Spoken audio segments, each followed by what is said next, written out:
If you've been wondering where Rudy Giuliani is, apparently behind the scenes, he's been doing a little bit of work and his career is gonna be moving in a new direction now. He's doing basically what every hip young millennial is doing, launching a podcast.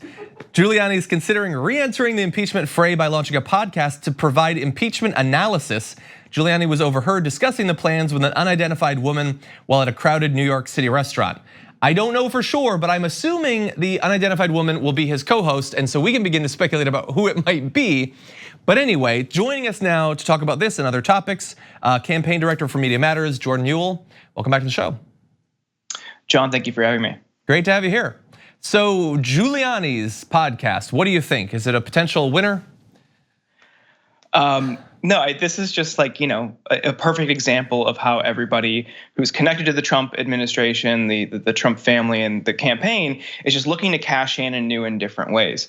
I mean, this is probably the last person who should be leading a podcast. The guy is like, very incoherent. His Fox appearances are always very unwieldy and rambling.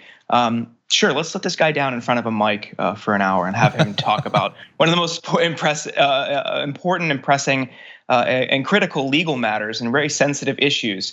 This is a guy who is butt dialing reporters and talking about sensitive information while on the phone, texting his password to reporters.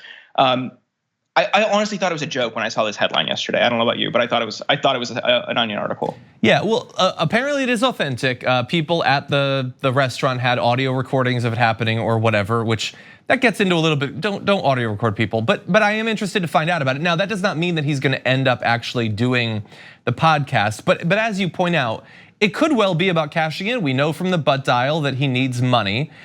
He hasn't yet stooped to the point of doing. He doesn't have a Patreon. He's not doing cameos as far as I know, but there could be money in it. I mean, he's a high-profile ally of the president, and for a certain type of right-wing person, maybe that'll be appealing. Maybe they will want to get his take as the day-by-day of this impeachment inquiry goes forward. Right. I think there's a market for just about any semi-important or semi-well-known figure on the right to do some sort of media output, right? Whether it's writing a book and in the industry tactics used by the publishers to artificially boost those book sales up to a bestseller status, to a podcast. I mean, he's gonna have the reach, he's gonna have the connections to guests, he would have the connections to a wide listener base, and his Fox appearances are a good opportunity to kind of hawk those products. As you see, whenever a right-wing figure goes on Fox, they're there plugging something, whether it's their podcast, whether it's their new book, whatever. This is the way he would promote that and reach a new listener base, and from there he could get ad revenue or subscriptions or whatever his tactic is. Yeah, I would tell him from my own personal experience, I can say the podcast thing is there's a lot of them. That's a lot of competition. I think he should get into Let's Plays. Death Stranding is really big. Maybe he could do some commentary over that. But anyway, you brought up the book, so actually we'll get back to Giuliani in a second, but I recently learned that John Bolton has a book deal and apparently he's gonna get more than $1 million for it. I'm assuming it's because they think, oh, this is gonna be the one. We keep thinking the next book is gonna sink Trump. Maybe John Bolton has insider information that's gonna really hurt him. What do you think is gonna end up happening with this book? I mean, a couple things, right? This pipe dream that some Trump official is going to, tell all and finally take down Trump is just purely fantasy. And this is also a guy who's talked openly about how he doesn't want to criticize sitting presidents. He doesn't think that's appropriate. He's a process guy. He's like an old legacy DC guy.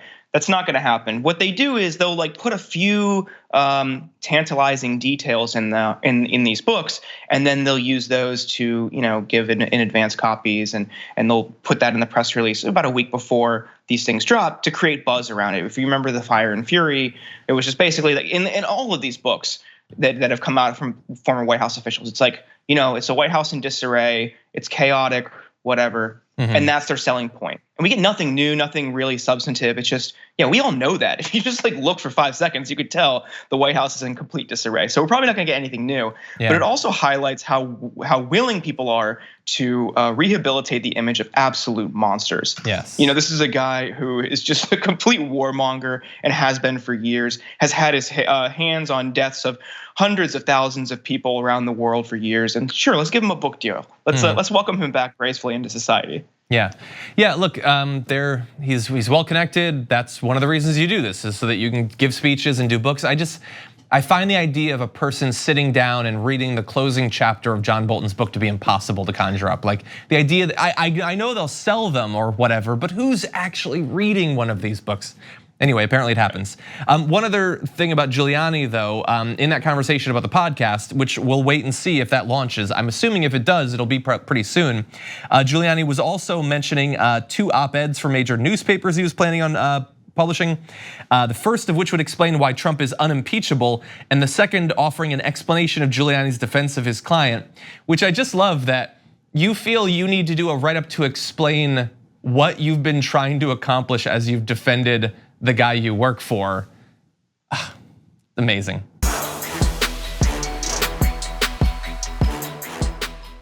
For more political news, breakdowns, interviews, stories of activism, and me trying my hardest to care about the occasional big celebrity news story, subscribe to our YouTube channel at youtube.com/thedamagereport.